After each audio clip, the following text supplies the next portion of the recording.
લોનની માયાજાળમાં ફસાતું middle class જ્યારે loan લે છે અને ત્યાર પછી એવી માહિતી એની પાસે આવે કે ભાઈ આના કરતાં તો આ કંપની અથવા તો આ બેંક ઓછું વ્યાજ આપે છે અથવા તો ઓછો વ્યાજ દર છે, એ બેંક લોન તમારા માટે વધારે સારી હતી, ત્યારે કંઈક ને કંઈક એવું થતું હોય છે કે ભાઈ આની કરતાં મેં થોડીક બાબતો વધારે તપાસ્યું હોત ને તો વધારે સારું હતું, તો એ મને વધારે સારું પડે. 5મા દિવસની અંદર વાત કરવી છે આજે બેંક લોન લ્યો ત્યારે શું ધ્યાન રાખવું જોઈએ. કારણ કે કેટલીક વખત એવું થતું હોય છે કે એક બે બેંક પાસેથી આપણે માહિતી લઈ લઈએ, કોઈ પ્રાઇવેટ બેંક કે સરકારી બેંક પાસેથી, પણ પછી એવું થાય કે મારા માટે એટલું બેસ્ટ છે અને હું કરી લઉં, પણ પછી કોઈક સગા મિત્ર પાસેથી એવી માહિતી મળે કે ભાઈ ના, આના કરતાં તો આ બેંક સૌથી વધારે અથવા તો ઓછું વ્યાજ છે, મારી એ ઓછું વ્યાજ આપે છે અને એ મારા માટે સારું પડશે. તો આજની આ દિવસ 5ની અંદર વાત કરવી છે એવા 4 પિલર કે જેની અંદર જ્યારે તમે બેંક લોન લ્યો છો અથવા તો કોઈ પણ બેંક પાસે જાઓ છો ત્યારે આ 4 વસ્તુ 4 ફેક્ટર હંમેશા યાદ રાખજો અને ખાસ ધ્યાન રાખજો. કારણ કે જ્યારે તમે બેંક લોન લેવા જાઓ ને ત્યારે સૌથી પહેલી વાત એ તમારો ક્રેડિટ સ્કોર. ક્રેડિટ સ્કોર એટલે કે તમારો આ જે સિબિલ છે એ ખાસ જોવાનું. સિબિલ નું ફૂલ ફોર્મ થાય છે credit information bureau India limited. CIBIL નું ફૂલ ફોર્મ આટલું થાય છે.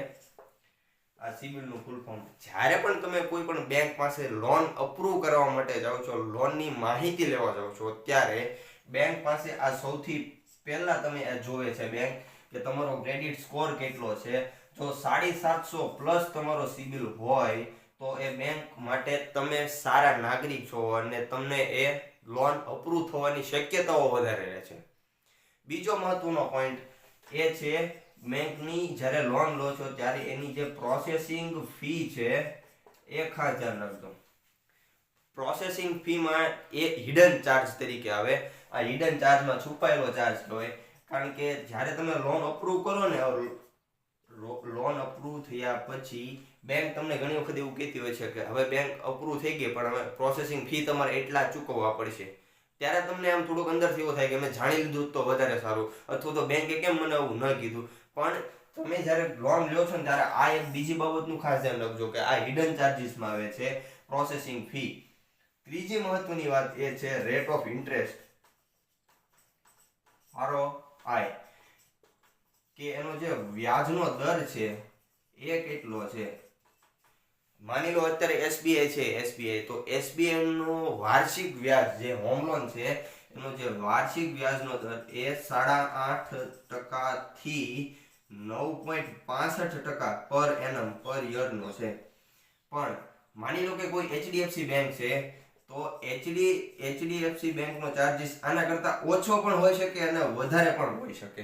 એટલે મારું કહેવાનું એટલું છે, જ્યારે તમે બેંક પાસે લોન લેવા જાઓ છો ત્યારે સૌથી પહેલા એ તપાસજો. એક બેંક માંથી લોન લો છો, એક બેંક માંથી માહિતી લો છો તો ક્યારેય એના ઉપર એક બેંક ઉપર આધાર ન ચાલો, એકની માહિતી આધાર ન ચાલો.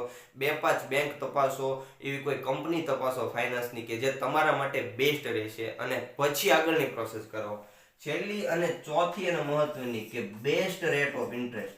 મેં કીધું ને કે તમે એક કોઈ બેંક છે કે અથવા તો કોઈ કંપની છે એના આધારે ક્યારે એવું નક્કી ન કરો કે ભાઈ મારા માટે એટલું બેસ્ટ છે અથવા તો મને એટલું મળી ગયું છે એટલે હવે મારે લોન અપ્રૂવ કરાવી લેવી જોઈએ.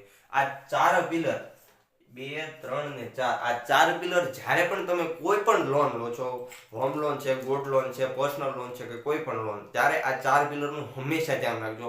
કારણ કે જ્યારે ક્યારેક આ હિડન ચાર્જીસ, છુપાયેલા ચાર્જીસની તમને ખબર નથી હોતી, પણ અપ્રૂવ થયા પછી બેંક એમ કે ભાઈ ના હવે એટલા ચાર્જીસ તમારે ચૂકવવો પડશે. અને બીજી વાત કે તમે બેંક લોન લો છો બરોબર, તમને બેંક મેનેજર એમ કહી દે કે ભાઈ ના હું 25 લાખની લોન તમારી હોય એને એમ કે ભાઈ હું 25 લાખની થઈ જશે, પણ પછી જ્યારે ફાઇનલ તમને પેમેન્ટ કરવાનું હોય ત્યારે બેંક એમ કે 25 લાખ નહીં થાય, ભાઈ તમારા 22 લાખ કે 20 લાખ થશે.